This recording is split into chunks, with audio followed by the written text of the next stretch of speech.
Hi, and welcome to this week's episode of the Guest List podcast. I'm your host, Steve Guest. Genuinely excited to be chatting to our guest today. It's somebody that I followed for a good few years, and I'm excited that he's taken the opportunity to come and chat with us. So before we get started, just a bit of a history in terms of the podcast. So the Guest List podcast was born out of the success of my first book, Top Biller, The Life of a Recruiter, and the copious amounts of questions and messages that I was getting where people were looking for motivation, empowerment, ways in which they can add value and enrich their lives and careers. And I thought, what better way than to create a podcast, get some really interesting guests, ones with far better stories than myself that we can share, and we can just get chatting along the way and hopefully empower you to go out there and achieve more with what you do on a daily basis. So I'm going to run through today's guest's bio and then we will get talking. So today's guest is the CEO of Hagley West Watches Limited. Business started back in 2017, where this person decided to go full-time and put his all into growing Hagley West into a global brand in 2018. In his earlier years, he was constantly striving to reach the next rung of life's ladder, never being grateful or satisfied with what he had. He lives by the motto of love your journey, which is all about loving the process and enjoying the moment. Today's guest has 678,000 followers on TikTok, where he prides himself on being transparent by showing everyone what he's doing to grow Hagley West. And the company has just turned over more in the last 3 months than the previous 4 years of business, which is a staggering 861% growth. That's a huge achievement. So today's guest, Tim Hayden, welcome along.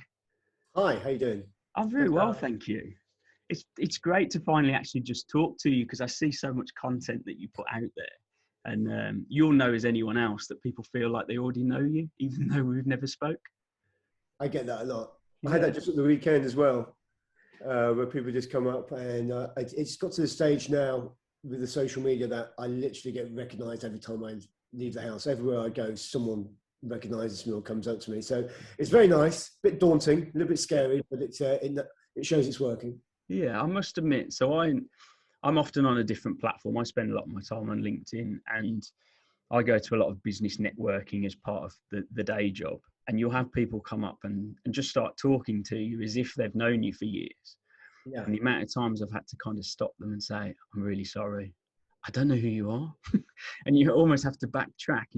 Do you feel like that's what you get half the time? Yeah. Do you know what? I do a lot of like meets and greets at different hotels. We do these little tours of the country, and we go out and meet followers and customers, and it's.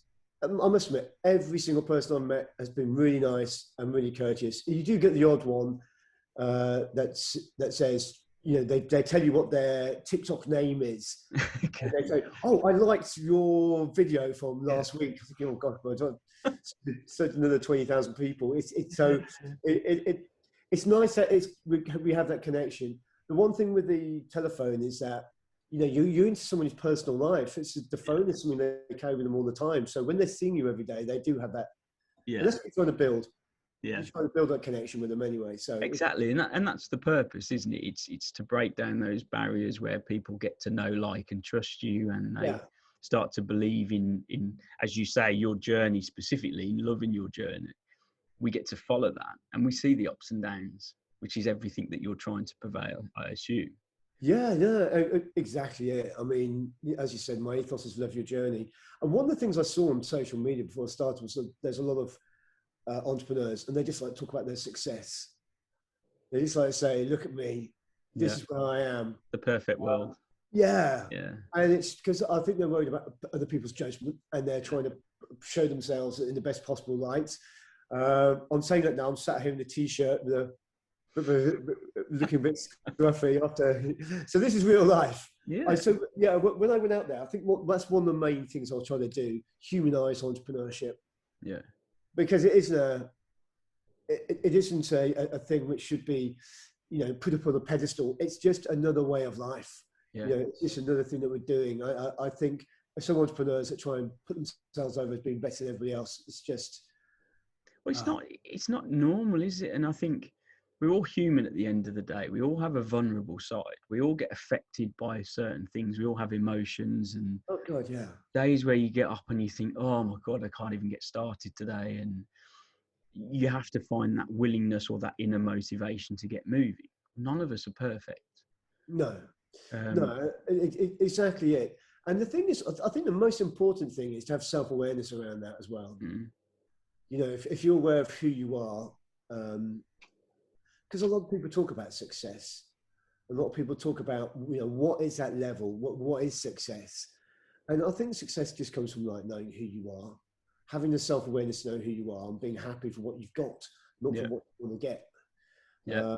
So I think that's a big difference. It's so true, isn't it? And I think it's how you package success as well, because success can become a small element of your day as well. It could be just making that extra sales call today. It might be just being better than you were yesterday. It doesn't have to be about suddenly Yeah. getting that £1 million contract or whatever it might be. Yes, that's The part of it. overnight success. Yeah, exactly. It's Yeah. the small little tweaks that you do day in, day out that actually it's the build-up of little successes that become the overnight success. Absolutely. Yeah. Absolutely.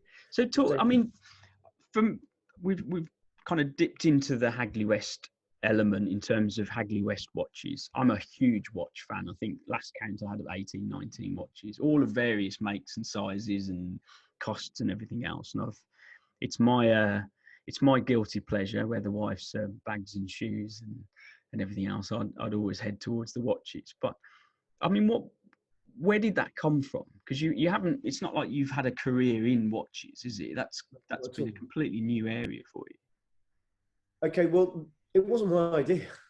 Okay. It was. It's actually 6 years ago, more or less to the day. I was in Menorca with a friend of mine. We were playing cricket. And after the game of cricket, after the weekend, we sat down for a beer. And being the older guy, and he was about 15, 16 years younger than me, I just said to him, what do you want to do with your life? And he said, I want to start a watch company. I said, okay, talk to me about it. So we started talking. And I thought, well, I'm looking to do something. I was semi-retired at the time. So I was only working a day a week in my 40s because I wanted to be with my kids. That's where my life, where I wanted to be. And the whole idea was with the business was I was going to be the money and this other guy was going to run it. Okay. So I got back home, looked into it, and I thought, gosh, this is a big opportunity. It's a huge market. It allows me to be creative and design things. Wasn't too sure exactly how I was going to build a business at that stage, but I saw there was an opportunity. Mm-hmm. And then just decided to go for it blindly. No experience in e-commerce, no experience in B2C business or direct-to-consumer business, no experience in social media. Yeah. I mean, I had a Facebook page, but that's just so I could put pictures of my kids for my mum to see. Yeah. Yeah. So then this other guy said, okay, we need to get you on Instagram. So I started that. Yeah. And then I was just looking at it, I thought, well, what can we do here? How can we make ourselves be heard above the noise? How can we stand above the crowd and be seen as So I just thought, well, let's document the journey. Let's document the journey of what we're doing. Snowballed since then. And where did the journey start in terms of building the brand? Was it Instagram? Instagram and Facebook. Yeah. Instagram and Facebook. What I started with, I didn't know, we didn't have any money. Well, I started a business with £25,000 and I wasted about £12,000 in the first 3 months on advertising on social media. It literally, it was sucking up all the money. I had to stop it. I said, well, this is no good. We're not getting anything from it at all. We've got to build this organically. I think I was told a lot of things about the industry and how it works with social media and advertising, and it was all wrong. It was all wrong. It was all a load of bollocks. There's definitely a lot of people out there doing that, isn't there? Yeah, and you look at it and think, oh man, you just. But the whole thing was like spotting it really early and stopping it. Yeah. And I thought, gosh, this is going to be a real long term. This is going to be a really long term. We've got to just make sure we're going in the right direction. Doesn't matter what speed we're going at. Just go in the right direction. We will get there eventually. Yeah. So we thought, well, how do we leverage this now? We've got no money. And because I'm a cricketer, and we knew a few cricketers, we started going to the cricketing community. We got loads of professional cricketers start wearing our watches on Instagram and Facebook and put out posts. And we started to get a little bit of a community within cricket following us. And we slowly started selling a few watches to these guys, but I knew we had to do something bigger than just that. So then I just started working on the brand, and I started working on the story behind the brands. That was the most important thing. And it took several years. It took several years to get it going. I mean, there were times when you think, we're going nowhere here. Yeah. I mean, just stopping you there on that part. So the days where you get up and you just think, what am I doing? Yeah. Where am I heading? What's the end goal here? Are we ever going to get past this element where it's the real tough end, isn't it? I mean, the watch industry is not an easy market to get into. Well, the thing that you just touched on something there, what's the end goal? My end goal is so ambiguous. It's my end goal is to be a global watch brand. Okay. There's no number on that. There's no number of units. There's no turnover number. Because I don't believe in setting a goal like that. Okay. I believe in like an overall purpose of what we're trying to achieve here. Put out the brand of Love Your Journey and try and build a global watch brand that's recognized internationally. Mm-hmm. So that's vague, really. Yep. Well, it's however you want to take it and be happy with it. Because you sell abroad, don't you? So you are selling globally. We're sold to 62 countries now. Yeah. It's quite incredible. So you've established a global watch brand. Yeah, no, it is. But I mean, we're still a minute business. On a scale of 0 to 10, we're not even at 1. We're not even at 1 yet. And I'm not deluded in that whatsoever. We've got so far to go. I mean, at times, when you're saying about the times you don't feel like it, the times when I think, oh my God, it's because I'm almost overwhelmed by the amount of work that we need to do. I'm overwhelmed by all the plans, all the things that we've got going on this year, that, you just have to break them down one by one in order to get them. If you look at it on a big scale, you turn into a nervous wreck. You really turn into a nervous wreck. It's tough to hold it all in. I mean, our plans we've got for this year, in 6 months from now, 7 months from now, we could be in a completely different position as a business. Yeah. That could be a good point to get you back on. Yeah, well, back on the podcast and see the changes, because I mean, we mentioned off air, didn't we, in the fact that you're getting people around you now that can help support the growth, support the business to be able to facilitate everything you need it and want it to do. It's very difficult when it's just all on your shoulders. Hugely. I still feel that now. I still feel like everything's on my shoulders now anyway. I mean, I've got a team around me. I've got 3 guys that work for me directly. I've got other people that outsource things to do. But it's slowly but surely, every time we come up to a different little milestone, like the fulfillment was a huge step for us. Yeah. Because, I was packing all the watches here in the kitchen. My table behind me was my I've seen the videos. Yeah, I've seen it. That's a lot of effort. That's a lot of man hours. Well, when your house has just got boxes in every single room of watches, I really worried about my kids, to be honest. I've got my youngest is 10, but when all the boxes were here, he thought it was like an adventure playground. He loved it. So he's the only person that misses it. I don't miss it one little bit.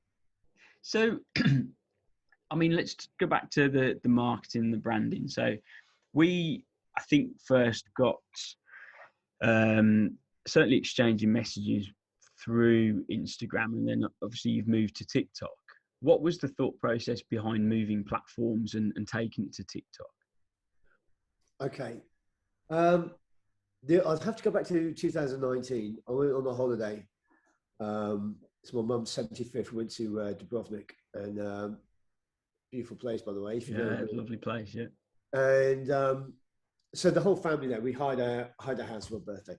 And my youngest son, who at the time then would have been 7, just before his 8th birthday, he was doing all these films on TikTok. And I was just looking at this platform. So it's a kid's social media platform. Yeah. That's what it was. Yeah. And it was really young kids as well, like 8 Yeah. and 10-year-olds were using it. Yeah. So we made some little movies together. I didn't think anything more of it. I then I signed up Chris Gale as my business partner, who's a really big, a very famous cricket player. Yeah. Well, he's probably one of the most famous, biggest cricket players in the world. Yeah. And I went out to this place in Jamaica a couple of times that year. Wanted to sign them up, and then I went back again with a team, basically a media team, to film a video. Okay. So this is the end of 2019. The guys that I was there with, they're all in their 20s, they're all on TikTok, all the time, constantly. Yeah. And I just looked at them thinking, what is this? So I eventually got a TikTok username or sign up to TikTok. And I just said to these guys, so this is for kids. And he goes, oh, no, it's not for kids. As 20-year-olds are taking it over. Mm-hmm. And I saw them on it. Again, I went through different things that winter. We did a crowdfunding in the end of 2019. We came into 2020 and we came to lockdown. And I just thought, one of the things with the business was I missed the Instagram big global reach, or organic reach, I should say. Yep. Well, I missed it by about 4 or 5 years. Gymshark took advantage of it massively. So I was thinking, gosh, if only I'd done this business 4 or 5 years earlier, we'd had that organic reach. And then TikTok came along. I thought, God, this could be my Instagram moment. This could be my moment where I can get this big organic reach.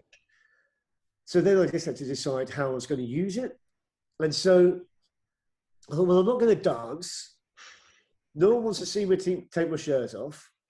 I'm not going to sing. I'm not going to tell jokes. So I just thought, right, let's document the journey. So I put out my first video I put out, which was just saying how I got to where I was, got 500,000 views. And I couldn't believe it. First video? Yeah. That's crazy. Well, I put out a few, I put out a few videos from Instagram. I put like Instagram videos on the platform.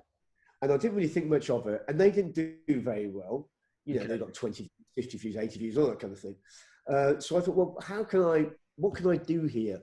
And I just studied it for about 2 months before I put out another video. And I just sat there and I held the phone and I just looked at the phone. It's really weird. For about 50 seconds. Then at the end, I turned and showed my kitchen and smiled. Then I put music over it and I just put subtitles of my story.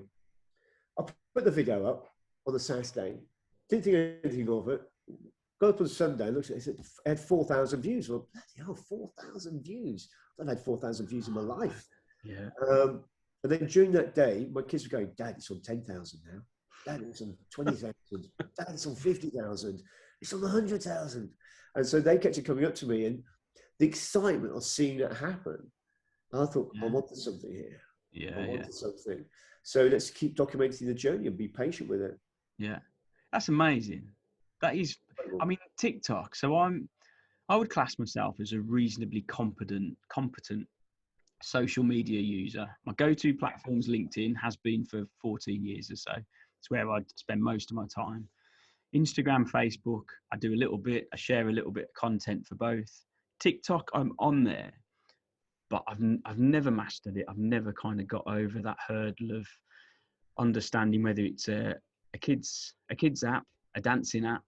It's one where I feel like I'm not sure I quite fit in or haven't found where I should be. I know from the stuff that I do, I should be using the platform, but I just can't get it in my head how I'm going to set that up. Well, I'm going to pick up on the point there about being kids app. Yes, it used to be. Yeah. Look to the kids app. Honestly, the worst thing you can think of TikTok is the kids app. I agree. I wouldn't let my kids on it. But the fastest growing demographic on TikTok is 38 to 55-year-olds. Okay. TikTok is not a kids app. It once was. It's not anymore. Yeah. And I know a lot of people still want to tar with that same brush. But to be honest, it's the greatest tool that we've got for growing a business right now. Well, I can see that from the content you put out, the interaction and the engagement, and equally the time that you spend on there. Well, there has to be value and return on investment there, whether it's time investment. Yeah, I mean, we were looking at spending money on advertising. I'll give you an example of a TikTok video. Mm-hmm. I last year went on a live on TikTok, and I said, right, anyone who buys a watch on this live, I will personally hand deliver every single watch. Yeah, I remember it. 67 watches in an hour. Right, so I had to go all over the country, everywhere, hand delivering these watches. The amount of people said, "Oh, you're wasting money. You're not making money. You're not making money." I did one video where I hand delivered 5 watches to the Isle of Skye, and I put out a TikTok of that journey. That TikTok got, I think, about 3.5–4 million views. Now, to pay for your brand to be put in front of that many people will cost about £40,000 in advertising. Oh my God. Be seen by that many. Yeah. And I did it in a 50-second TikTok. Yeah. So yes, delivering 5 watches to the sky. Obviously, there's not enough margin on those watches to cover the cost of me flying up to Inverness, hiring a car to drive over to the sky, hotels overnight. Not just for me, but for my videographer as well. Yeah, of course, that's an expensive thing. But instead of spending money on paying for advertising, I'm spending money on a marketing budget to do all these trips. Next week, I'm going to the Arctic Circle. My word. But what a life experience to go with that as well, though. And you get to meet your customers. But it's a win-win, obviously. This is the thing about hand delivering a watch or hand delivering any product, is that, one, you get to make great content so that you can spread your brand. That's one thing. But that's not the best thing. The best thing is, like you say, meeting your customers and understanding who your customer base is. You know, when I deliver a watch, it's the same bloke that opens the door every time. It's the same house. He's got the same car on the drive. He's wearing the same clothes. Yeah. He's the same age. Yeah. You know, so I fully understand why. Obviously, it's a little bit of variance either end. Yeah. No, I get it. But it's given that insight. Not only that, though, it's made. I can show gratitude to my customers and say thank you personally to them for their order. Yeah. And it's about developing depth. Going back to what we just touched on this a little bit earlier, when I said that isn't the best way to grow a business, just by putting money into ads. The best way to grow a business now is the same as it's always been for the last 3, 4, 5,000 years, whatever it's been, is that you grow your business through word of mouth. You grow your business, you grow your business, and if people can be patient enough to just work on a small core of customers, instead of trying to get width, looking for width and more customers, develop depth with your existing customers and that small core, and they will talk about your business. But you have to be patient with it. It takes time. But the great thing about word of mouth now is that we've got these social media platforms that can spread it. I can go and hand deliver a watch to a guy. When he goes into work on Monday and someone says, "Oh, Dave, nice new watch," instead of him just saying, "Oh yeah, thanks," instead he'll say, "Oh, have you seen this guy on TikTok? He does this, he's done that, he's flown here, he's done this, he's driven this, he started it, he's in his kitchen, he hadn't delivered it to." All of a sudden, I am encouraging word of mouth. Yeah. And that's how business is. And how valuable is that, though? I had a PT session early this morning before work. Oh, well done. I was saying, I know, it's a new thing. It's not something I've done for years by any stretch. But I said I was interviewing you for the podcast, and his answer was, "Is that Tim, as in Hagley West, watches off TikTok?" And that is a conversation while I'm lifting some weights 2 hours before I've come here, that lives local to me down the road. And he won't have seen an advert.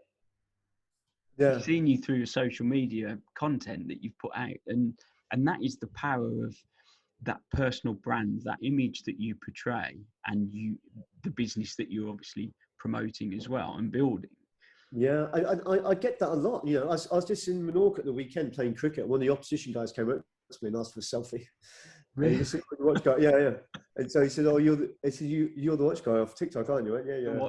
I get that all the time. You're the watch guy off TikTok. But that's quality. I've been a firm advocate of building personal brands and the ability to become that go-to person for whatever that need or service or requirement is that you have.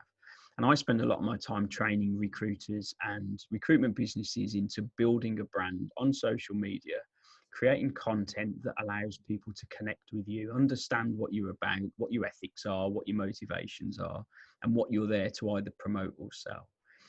And so many people just don't get it. Yeah. They don't invest any time. They want that instant gratification. They don't see or feel perhaps a placement assigned to that post or putting that bit of content out. And I Yeah. talk about the fact it's a long-term view. You're building up a presence so people become and get to know who you are and what you're about. And you've summed that up perfectly in those discussions there. Yeah, it's just I'm just going to move my laptop a little bit, so because the sun's moving. Sorry. I say it's a good thing to have when there's sun on your back, isn't it? Or you've just come back from Menorca, so I suppose you're used to it. No, it was nice. Yeah. Actually, it rained all day Saturday, but on Sunday was good. Yeah. Yeah, no, it's trying to get through, especially in this day and age where there's so much instant gratification you can get off social media. You know, everything's just a swipe away. We've got everything at a touch of a button. You know, Amazon has worked because it's quick, it's easy, It's convenient. data's quick and easy. You can just swipe. Yeah. So, you know, we're sort of losing that mentality of like, oh, we need hard work. Mm. And so when people do the business, you know, start businesses, they, you know, like you say, they want that instant success, and if they don't get it, they become disengaged with it. Yeah, or they move to something else because it didn't work. Yeah. Yeah. And that, if I'm honest, that was one of the motivations for getting you onto the show, because you're quite happy to show and put your content out there to say how tough it was for those first few years, and actually you're reaping the rewards now where you've increased growth by 861%. Your revenue, the revenue you've made in the last 3 months is more than the first 4 years. What that shows is the overnight success. And what it also shows is how much effort and graft and blood, sweat and tears you've put into it when things aren't going well, to get to a point where actually people start to see the huge positives of what that's brought. Yeah, I mean, the first 18 months, I came to a bit of a crossroads after 18 months. We went live March 28th, 2017. And I had another business, an IT business. I was living a very comfortable lifestyle, lovely home. I was working 1 day a week. I was playing a lot of cricket, going to Menorca a lot. I go to Menorca quite a bit. Yeah. I didn't really have a care in the world. I, you know, savings in the bank, and everything was fine. I was very happy with that life. Kids were getting a little bit older. My eldest is now 18. At the time, he was 15, going on 16. So I got to that stage, and I thought, well, do I really want to go for it? Do I really want to try and grow something huge? I mean, my businesses were quite big that I've grown in the past, but I've never grown anything massive. And I didn't want to go through life and look back and have a regret of not going for it.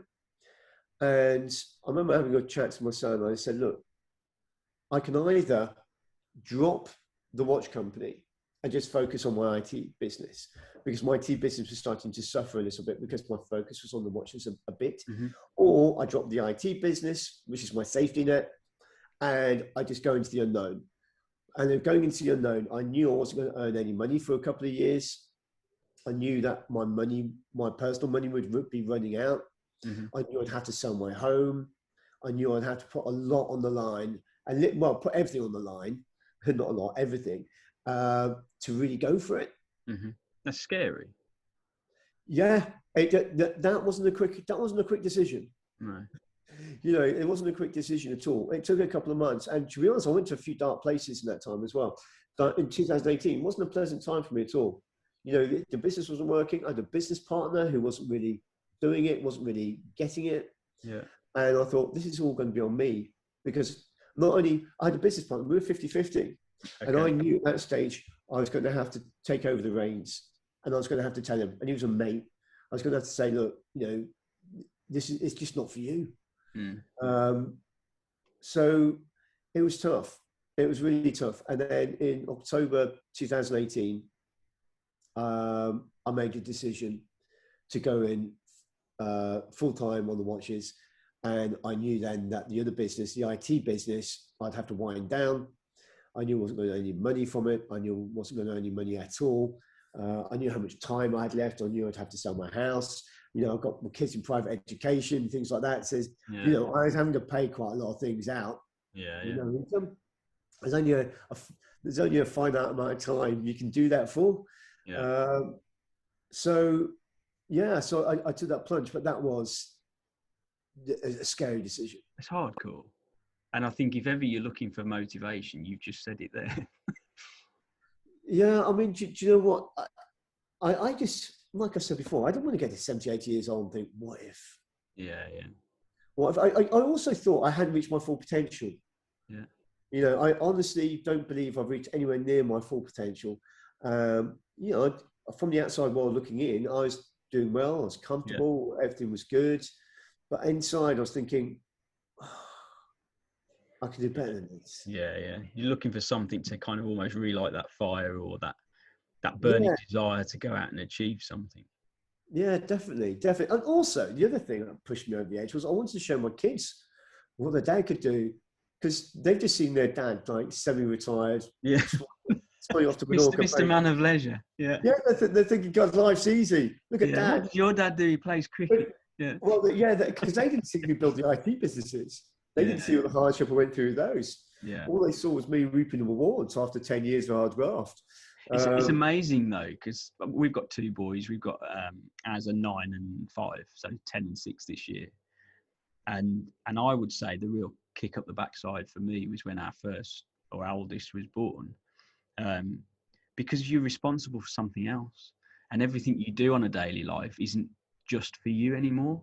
It's for your family, it's for your kids, it's to make sure that they have the opportunities. And for me anyway, a huge motivator was I'm quite happy to fall on my face. I'm quite happy to fail. I'm quite happy to get things wrong, because I want to be in that position where actually I can help educate and ensure that my kids can go in the right directions, because I can advise a little bit better, because I've tried it and I'm quite willing to fail.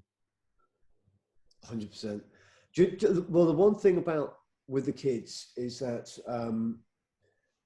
I can't say to my kids, be passionate about something, live your dreams, go for it. When you find something you want in life, really go for it. I can't say that to them if I'm not doing it myself.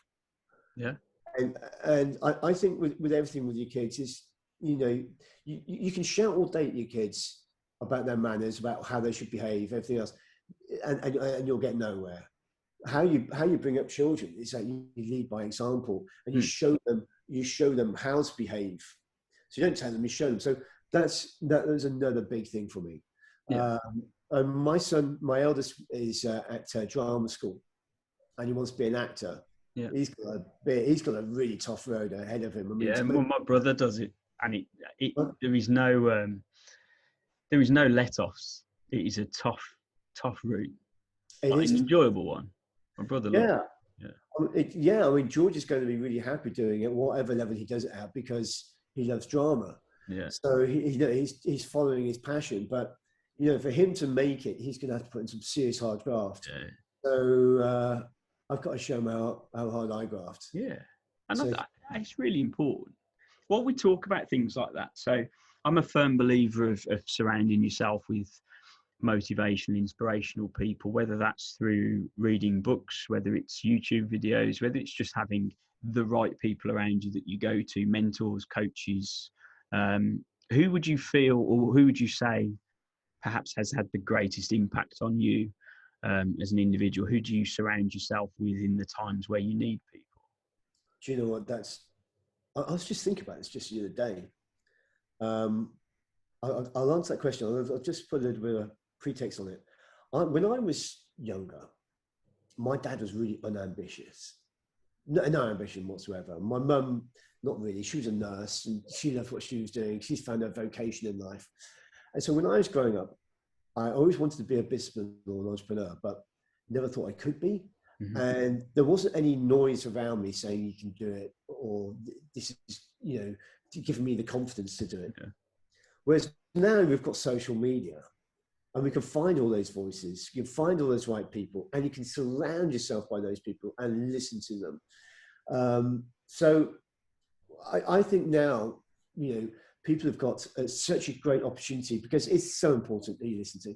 Yeah. It's so important who you surround yourself with. Yeah. Yeah. No, the one guy, when I first came onto this like a few years ago, or came into this world, I went onto social media. The one guy that I saw was Gary V.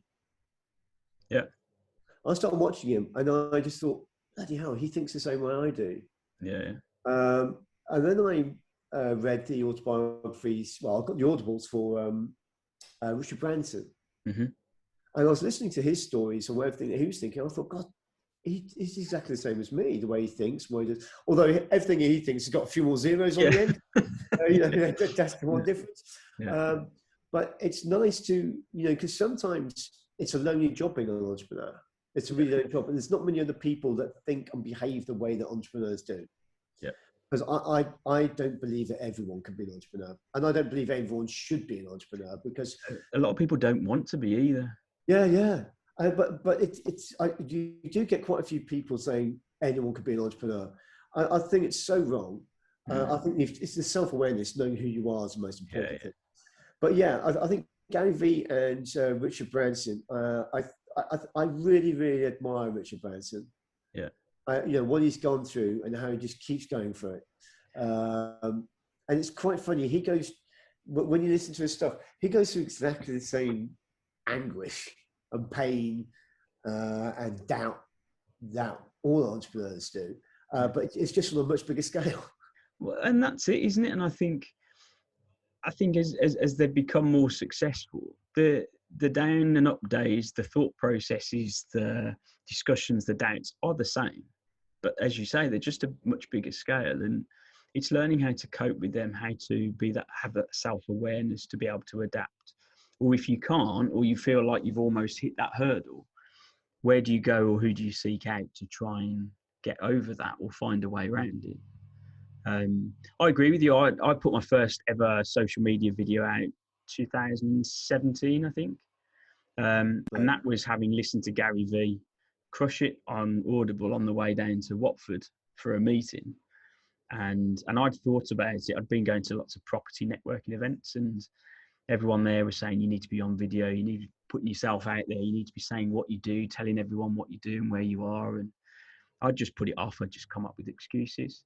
Listening to Gary Vee, where he'd said something like, if you're one of those procrastinators or those people that always think you're going to do something and never get round to doing it, basically get up off your arse and go and get it done. So I'd park the car up in the car park and put my first video out. So I have a lot to thank Gary Vee for as well, because he takes action, and it's, again, documenting that journey, isn't it? Yeah, I mean, that's one of the things that he said. I mean, document, don't create. Because, I was studying social media. I just became a student of it. Mm-hmm. I just studied it and studied it and studied it. Where can we make our way? What can we do? And the document, don't create is a fantastic ethos. Mm-hmm. So, it's going well, but every stage we just need to make it bigger and better and improve it. Yeah. I say to my guys all the time, I said, what extra inch can we make today? What 1% can we get better today? Yeah. And that's the thing. Don't look for the massive moves. Yeah, just look for the small incremental moves that we can do every day. Yeah. You've just reminded, I used to buy all my recruitment consultants a book called The Compound Effect. And whether you ever heard of it, it's by a guy called... The sun's coming. It's by a guy called Darren Hardy. It's called The Compound Effect, and it's about changing those 1% in parts of your life. It could be fitness and health. It could be just the fact that if you're in sales, it's making one extra call a day. And the compound effect over 12 months is huge. But actually the impact on a daily or sales session, or going for that walk, you go to that next lamppost, or you do that extra half a mile. The ability to add those 1% incremental changes is massive over a longer period of time. Well, it's the same in life. If you try to make a massive change, you won't keep to it. Mm. It's like a diet or a gym thing, or, anything in life that you're looking to change. Just change it bit by bit. Go easy on yourself and change that way. I think so many people, it's like when it's like the New Year's, it's like the New Year's resolution people that go to the gym. Gyms are packed in January. Yeah. By the 18th of Jan, they've all gone. Yeah. It's so true, isn't it? because they've gone every day, and also they want to go from this to Arnold Schwarzenegger. Yeah. No, it's just like, hang on a second, guys, just get some reality into this. Yeah, 100%. Okay, I mean, so I assume if there's people listening to this podcast and they want to come and talk to you, they want to go and have a look at your watches, where would you head them to? Website, TikTok, I'm assuming would be the first 2 points of call. Yeah, hagleywest.com is our internet site. timhayden6 on TikTok, or hayden.tim on Instagram. So I'm available everywhere. If you just Google Tim Hayden, my stupid face pops up everywhere. Yeah, I tell you what I keep looking for, because I know you've done a few recent TikToks where you're in a random place and you said I'm here, and you might give a little bit of a screenshot of a building or something, and it's the first person to find you that is the proud owner and winner of a Hagley West watch. Yeah, that was just a new concept we came up with, and we're seeing how far we can push it now. Yeah. The next few we're going to do some really remote places. Okay. Have you ever been to Aldridge? No. Where's Aldridge? It's like Warsaw. It's like North Midlands. Oh no, I know exactly where that is actually. What am I saying? Yeah. Yeah. If you're ever near Aldridge, just tee me off first. We never know. Aldridge could be the next place. Yeah. Make it happen. Actually, the next place is going to be inside the Arctic Circle. Yeah. Well, I'm not close to that one. The Arctic Circle's amazing though. If somebody finds me within the Arctic Circle, I'm going to be blown. Within how many minutes? I'll be there as long as it takes. Yeah. I'll be there as long as it takes. Thermals on. Well, the first time we did that Find Tim challenge, we did it in London, and I thought it was going to be sitting there for about 3 hours, and saw a family within under 2 minutes. That's crazy, isn't it? Yeah, I think it was, I can't remember what it was now, 1.5 minutes, maybe 150, something like that. The guy came running up. I said I was going to be doing it in London, and so loads of people. This guy took a day off work, came into London, and was watching clues coming up. I've put a few clues out on my Instagram. I went live on TikTok within 2 minutes. He was a third of the mile down the road because he saw some clues, and he'd come into South Bank. He's next to the London Eye. As soon as he went live, he ran. He ran a third of a mile in 2 minutes, which is pretty impressive. Yeah, I love that. A good time. Yeah. And he took out of breath when he came up to me. We had so we've done it in a few different locations. We did it in Oslo. Yeah.